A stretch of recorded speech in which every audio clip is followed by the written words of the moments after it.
Alimentação infantil é um assunto, né, gente, que vai render aí em tudo quanto é lugar. No grupo de mães do WhatsApp, no elevador, na escolinha, na reunião do condomínio, no escritório. Afinal, tá cheio de gente por aí, ó, desesperada, dizendo: o meu filho não come. Se você reconhece essa frase, saiba que isso é bastante comum, isso não é uma coisa que acontece somente com você.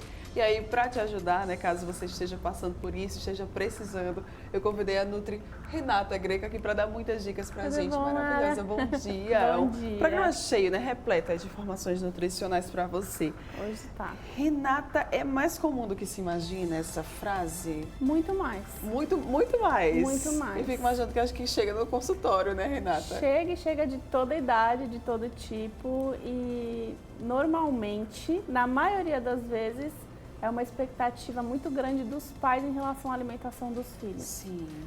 Muitas vezes os pais já chegam tão desesperados: não, meu filho não come nada. E quando a gente vai fazer uma anamnese, um recordatório, a gente começa a ver que come sim. O menino come. Mas né? a expectativa dos pais é que a criança coma muito. E quando vai para os avós e tios e padrinhos, então é aí que a expectativa vai nas nuvens, Supera, né? Nas alturas. E aí eu falo, primeiro de tudo, calma aí, vamos segurar, vamos ver o que você espera e o que a criança realmente deveria comer de acordo com aquela idade. Porque se a gente pegar, por exemplo, um bebê em fase de introdução alimentar, que é o que eu mais atendo hoje, é um bebê que normalmente mama ainda ou toma fórmula artificial e ele começa a comer. E aí os pais esquecem que o que ele mama e o que ele toma de leite já é praticamente o suficiente, já supre a necessidade. Então, o pouquinho que aquela criança come na introdução alimentar é o suficiente, é o que ele precisa. Mas não, os pais já esperam que bata aquele prato. Não, mas ele é gordinho, ele é bochechudo, ele vai ser bom de boca. Então já começa, o primeiro filho comia bem, o sobrinho come de tal jeito. Então a expectativa já vem muito grande. E quando a criança não é uma criança comilona, vamos dizer assim, a expectativa, a frustração vem desmoronando aquela família, né? Vem com tudo. Eu esperava que ele fosse comer uma banana inteira. Mas calma, eu como uma banana inteira de lanche. Como que a gente pode esperar que um bebê de 6 meses, 7, 8 meses, coma a mesma coisa que eu, um adulto? Né? Então, assim, tem uma expectativa gigantesca atrás dessas crianças. A introdução alimentar vai fazer a diferença nesse quesito? Toda. Do filho, do pai achar, né, ou da mãe achar que o filho não come? Toda a diferença. A forma com que essa introdução vai ser feita, a apresentação desses alimentos sólidos faz toda a diferença. Na verdade, se a gente buscar, faz a diferença desde a gestação. Sim. Porque a formação de paladar e hábitos saudáveis da criança, elas são formadas desde a gestação, na amamentação, porque a criança está formando o paladar através da troca de líquidos com a mãe na barriga e depois através do leite materno, porque o que a mãe come vai ser passado através do leite também e, propriamente dito, na introdução alimentar. Então, a forma com que esses alimentos são apresentados, a forma com que isso é, vamos dizer assim, familiarizado mesmo por todos. Os pais estão comendo junto com essa criança, como esse alimento está sendo apresentado, ele está sendo todo misturado e disfarçado e tudo escondido numa sopinha só, ou essa criança está conhecendo o sabor de cada um desses alimentos separadamente, né? Como que é o clima, como que é o movimento, é um almoço com pressa, corrido, tem briga, não tem conversa, porque a criança está presenciando tudo aquilo que está acontecendo.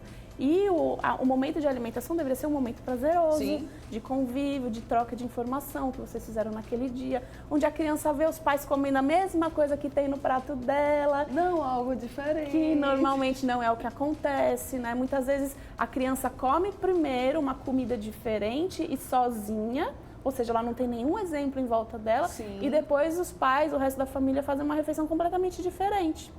E aí ficam, mas por que ele não come?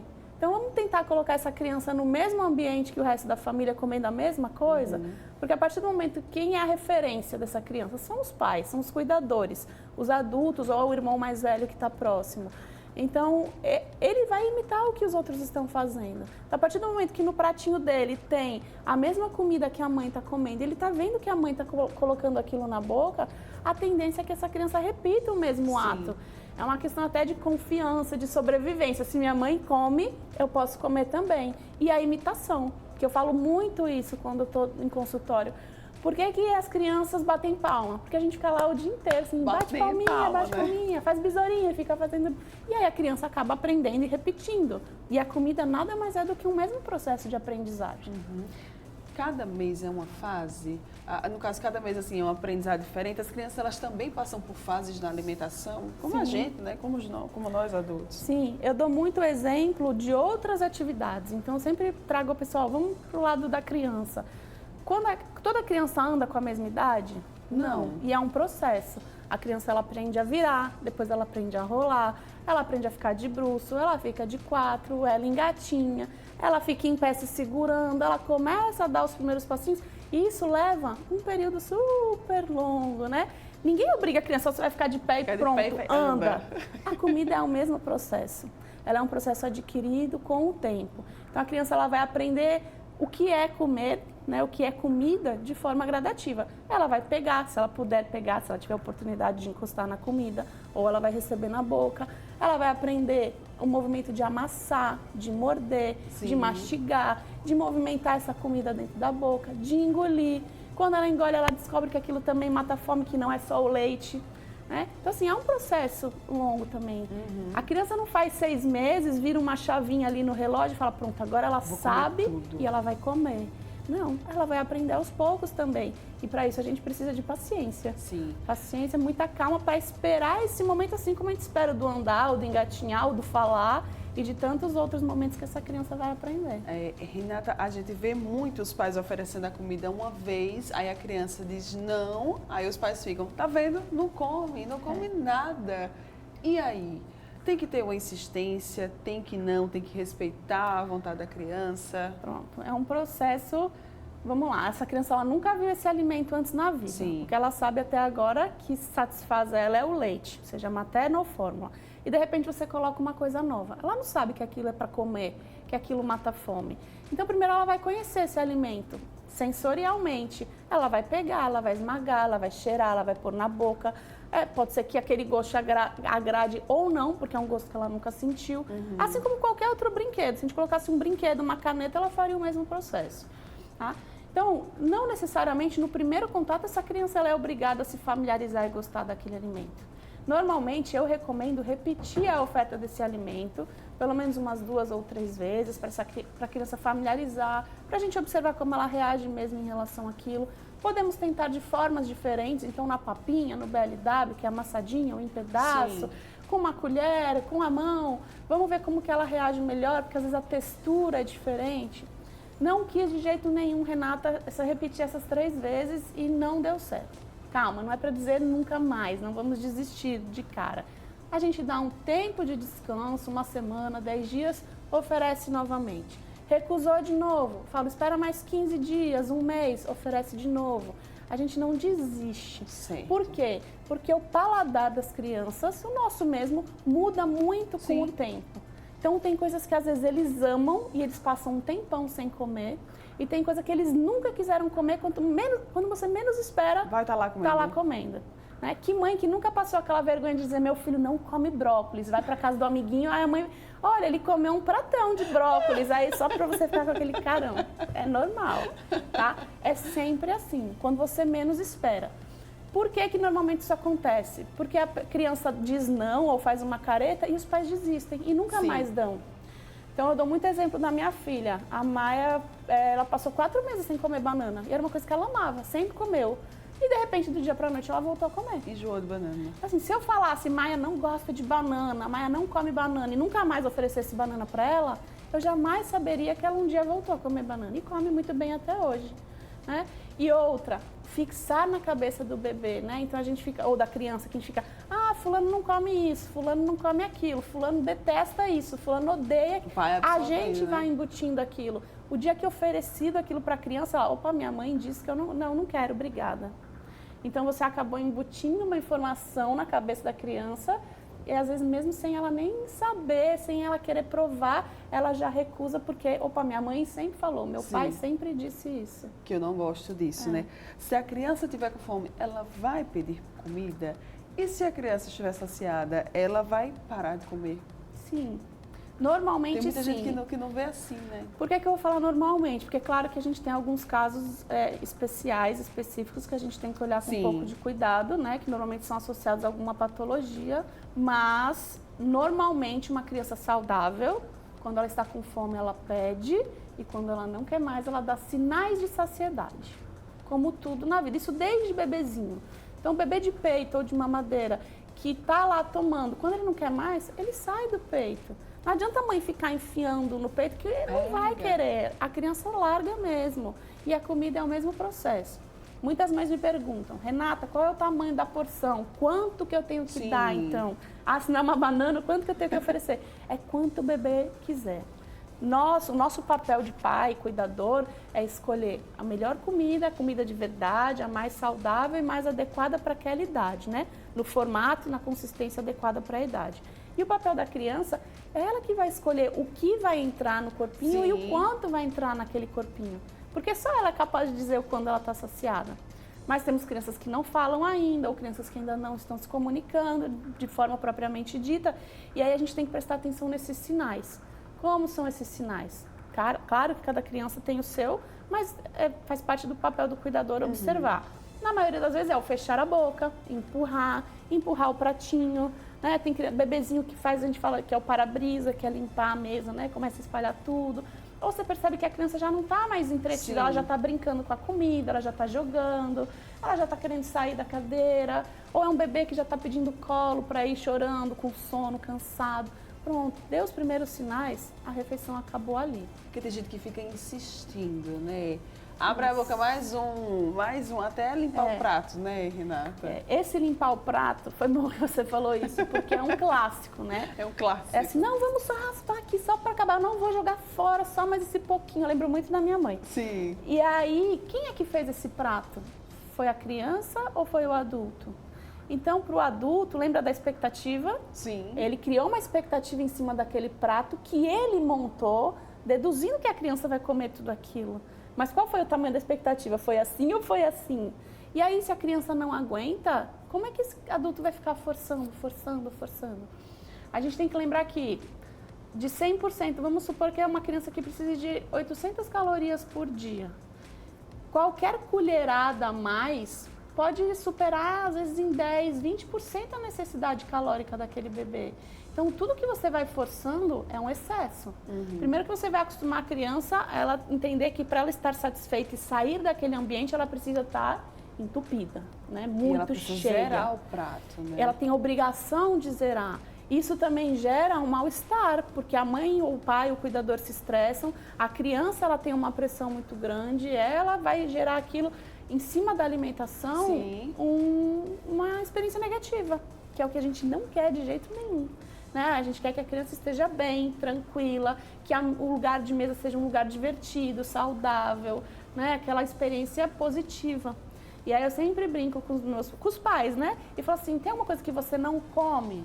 Aí normalmente tem, né? Ninguém gosta de 100% tudo. Ah, eu não gosto de fígado. Por quê? Ah, porque quando eu era pequena minha avó me obrigava e ela escondia. E se eu não comesse, ela brigava, ou ela me batia, ou eu era proibido de fazer alguma coisa. E eu não como fígado até hoje.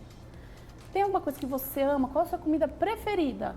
Aí a pessoa já, nossa, nossa, aquela lasanha que minha mãe fazia de domingo, minha boca encheu de água agora só de lembrar. Essas são as experiências. Que tipo de experiência você quer para o seu filho? Que ele lembre desse momento com a boca cheia de água e alegria, da família reunida, de todo mundo bem, feliz?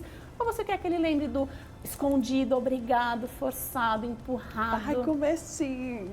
Porque a gente leva. Se nós adultos, todo mundo tem uma experiência parecida, né? Por que a gente vai fazer com os nossos filhos hoje? Então vamos usar as nossas experiências para que isso seja bom para os nossos pequenos de hoje. Alimentos processados e industrializados, Renata. Vilão. Não. Não, tem os dois lados, tá? Eu também não sou radical. A gente tem que olhar, temos os industrializados do bem, né? A gente tem que olhar com muita cautela para rótulos, ler rótulos, aprender a ler rótulos, né? Tem muita mãe que me manda foto, Renata, isso aqui pode.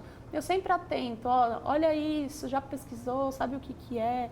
Mas assim, a gente vive numa sociedade moderna, pais e mães trabalhando fora, né, crianças em escola, muitas vezes a gente precisa terceirizar esse cuidado, muitas vezes a gente tem pressa, né? Então, eu entendo quando é necessário entrar alguma coisa industrializada em casa ou na refeição. Quanto mais evitar, é claro que é melhor. A comida de verdade, quando a gente fala de verdade, é o arroz, feijão, a proteína, né, a salada, a fruta, a verdura, é muito melhor do que o industrializado. Mas tem alguns momentos que a gente precisa recorrer a isso, né? E aí tem os processados e tem os muito processados, que é isso que a gente precisa equilibrar. Eventualmente é válido? É. Assim como comer fora às vezes é válido, Sim. né? Assim como comer uma besteirinha de vez em quando é válido. O problema é o excesso. Tá. Eu acho que é basicamente isso. Então, cuidado com o excesso. Claro que para os bebês a gente dá preferência ao mais natural possível, principalmente quando a gente fala dos 2 primeiros anos de vida. Depois vai ficando cada vez mais difícil também segurar. Até porque é o convívio, né, social. Sim. Às vezes tem um irmão, um priminho mais velho que já come uma besteirinha. Tem, às vezes, até na escola, uma festinha, os eventos, né? Por mais que a gente tente segurar, eu sou mãe também, eu sei como é que é. E normalmente quando é o segundo filho é mais difícil ainda, porque vê o mais velho comendo, aí é difícil segurar o mais novo. Mas assim, quanto mais a gente puder evitar os açúcares, os doces, principalmente aqueles que a gente chama de caloria vazia, que são as balas, pirulitos, chicletes, né, o açúcar mesmo, propriamente dito. Quanto mais evitar, melhor. Eu brinco, sempre falo que é um caminho sem volta. Uma vez que eles conhecem, eles reconhecem a embalagem na prateleira mais distante do supermercado, eles sabem o que é e eles vão pedir. E eles pedem. Sei que você já falou sobre isso, mas a hora de comer ela tem que ser feliz, ela tem que ser alegre, ela tem que ser tranquila, né, Renata? Tem, precisa. É essencial isso para a família toda, não só pelas crianças, né? O momento de alimentação ele tem que ser um momento de concentração na comida. Né? É claro que tem um momento social, é um momento em que normalmente a família se reúne no café da manhã, seja no almoço, seja no jantar. É um momento em que está todo mundo junto, que a gente vai falar sobre o que a gente fez, o que a gente vai fazer, quais foram as conquistas, os planos para hoje, para amanhã. Enfim, é um momento que tem que ser agradável, mas também tem que ser focado naquilo que a criança está fazendo, que é o comer. Então, também evitar televisão, né? Isso eu sei que é cansativo, mas tem muitos casos. Ele não come, então bota um desenho, liga uma musiquinha, porque aí quando ele está distraído com a música, eu consigo dar a comida toda. Qual que é o processo educativo que a criança está levando com isso? Né? Ele não está prestando atenção no que ele está comendo. E muitas vezes ele está comendo... só está colocando aquele alimento para dentro, sem nem perceber, porque ele está completamente vidrado no que está passando no tablet, na TV, no celular. Né? Então... você não está conseguindo educar, você não está passando o que é uma boa alimentação. Não, você só está distraindo e está aproveitando aquele momento para colocar a comida para dentro. Então, nem sempre, na verdade, nem sempre, nunca é adequado fazer esse tipo de distração ou até barganhas, né, ameaças, do tipo, se você não comer, você não vai brincar. Se você não terminar esse prato, você não vai sair da mesa. Porque é mentira, você não vai deixar a criança lá o dia inteiro sentada. Então, a gente tem outros métodos muito mais saudáveis de conversar, de explicar, olha, você não está com fome? Então, o seu prato vai ficar aqui, a mamãe vai guardar esse prato e quando você sentir fome, você vai comer de novo. Né? E de fazer com que essa relação da comida com a criança, ela seja algo bom, né? Sim, até porque não é que ele não está comendo porque a comida está ruim, ele não está comendo porque ele não está com fome, provavelmente. E aí a gente tem que investigar o porquê que ele não está com fome. Ele tomou um leitinho agora há pouco, antes do almoço, ou ele comeu fora de hora, porque tem muito disso, né? Chega no almoço ele não come, mas quando ele está voltando da escola, a mãe vai levando um monte de besteira para entreter a criança no carro e aguentar até chegar em casa. Chega em casa sem fome, até eu chegaria. Você já não come da mesma forma, imagina uma criança. Né? E a mesma coisa, as trocas. Ele não comeu, tadinho, vai ficar com fome. Aí dá um Danone, aí dá um chocolate, aí dá uma bolachinha. A criança ela vai entendendo aquilo também. Claro. Então, se eu não comer, eu ganho aquilo que eu quero. Então, eu não quero mais comer, porque sabe que depois vem a troca, que para ele é muito mais interessante. Né? Ou quando a gente fala, se você comer tudo, você vai ganhar a sobremesa. A gente está hipervalorizando a sobremesa e diminuindo a refeição saudável. Né? Então, assim, ele come por obrigação para ter o que é bom. Né? Então, se minha mãe está falando isso é porque aquilo é o bom. Isso aqui eu vou ter que comer porque eu tenho que comer. Né? Então, assim, eu sou obrigada, né, a comer. A gente tem que tomar cuidado até com as nossas falas, né? Até com a forma com que a gente se comunica com a criança durante a refeição faz toda a diferença. Maravilhosa, né, gente? Que aula agora que a gente recebeu aqui. Tem muita coisa. Quem quiser mais dicas, quem quiser saber mais sobre esse assunto, como é que pode acompanhar você lá, né, no Instagram? Nas redes sociais eu uso o Instagram, que é Bebê que Come. Lá tem os meus contatos, podem me mandar direct, podem me mandar mensagem pelo WhatsApp para marcar consulta ou para tirar dúvidas, eu estou super à disposição. Muito bem, então tá vendo? Cuidado aí, porque pode ser que o seu filho esteja comendo e você esteja achando que ele não está comendo. Cuidado, muito cuidado mesmo. Busque sempre o profissional, é sempre o que a gente indica. Essencial. Obrigada, meu amor. Eu que agradeço, muito bom mesmo, parabéns. Mais uma vez. Você que está aqui, ó, ligadinho com a gente, vamos agora assistir uma matéria, quero te convidar. Você sabe o que é o seguro de responsabilidade civil? Muitos profissionais não têm, mas deveriam ter, viu? Vamos conferir agora na matéria. Vai dar para passar? A matéria. Atenção, direção. Alguém fala comigo? Não tá rolando a matéria. Não tem problema não, então tá. Depois a gente passa a matéria. Obrigada, Renata, mais uma vez. Eu que agradeço. Seguinte, você que tá aqui ligadinho com a gente, então, muito obrigada pela sua companhia, pela sua presença. A gente volta amanhã, tá? A partir de 9h30 da manhã, aqui na telinha da TV Mar. Grande beijo, tchau, tchau.